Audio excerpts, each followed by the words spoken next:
معالي وزيرة خارجية السنغال.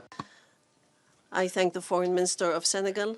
I now invite the Deputy Foreign Minister of the Republic of Turkey, the co-chair of Working Group 7, to deliver remarks of Working Group 6. Esteemed Ministers of Co-chairing and Participating States, Excellencies, dear colleagues, I would like to thank France and Saudi Arabia for co-chairing the conference and all stakeholders, including civil society organizations, for their valuable contributions to the work of Working Group 6. I would like to thank our Irish colleagues for their excellent cooperation and the hard work they put into our efforts to co-chair our working group. I wish also to take this opportunity to welcome the announcement of France to recognize the State of Palestine. We sincerely hope that many others will follow suit soon. Before sharing with you the priorities and recommendations that came out of the submissions in our working group, allow me to share with you some general observations regarding our deliberations. Firstly, we have seen the strong desire among the stakeholders to contribute to ending the decades-long suffering of the Palestinian people. Contributions received highlighted the areas where concrete action is needed to realize this vision. There were submissions rightfully proposing programs to help build capacity in the Palestinian Authority. Yet, empowering the State of Palestine calls for addressing the urgent question of how to end the Israeli occupation.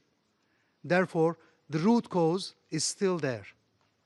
During our deliberations, it was a recurring view that the continued occupation is the main obstacle on the way to Palestinian statehood. While the annexation of Palestinian territories by Israel is looming, as called for by the Israeli parliament on July 23rd, our tools should be proportionally strong and effective.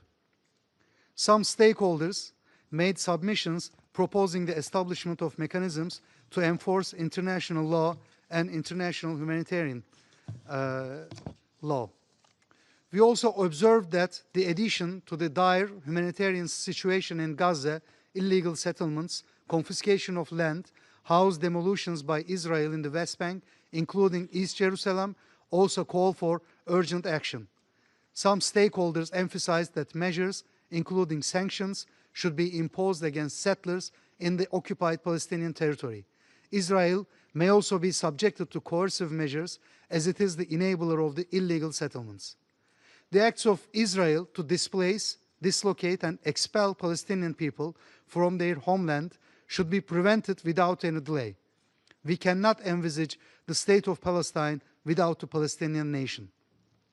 The core priorities that came out of the submissions can be listed as follows. First, implementation of the two-state solution. Second, recognition of the State of Palestine and the admission of the State of Palestine as a full member in the UN.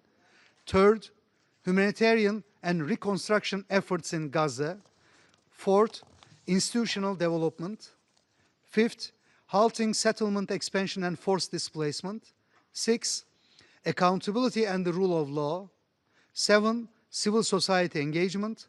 8, security guarantees for both people. The submissions send a clear message. The international community must act urgently and decisively to preserve the two-state vision, to uphold legal and humanitarian principles, and to move beyond expressions concerned to activating mechanisms of accountability. Thank you. I thank the representative of Turkey, and I now invite Her Excellency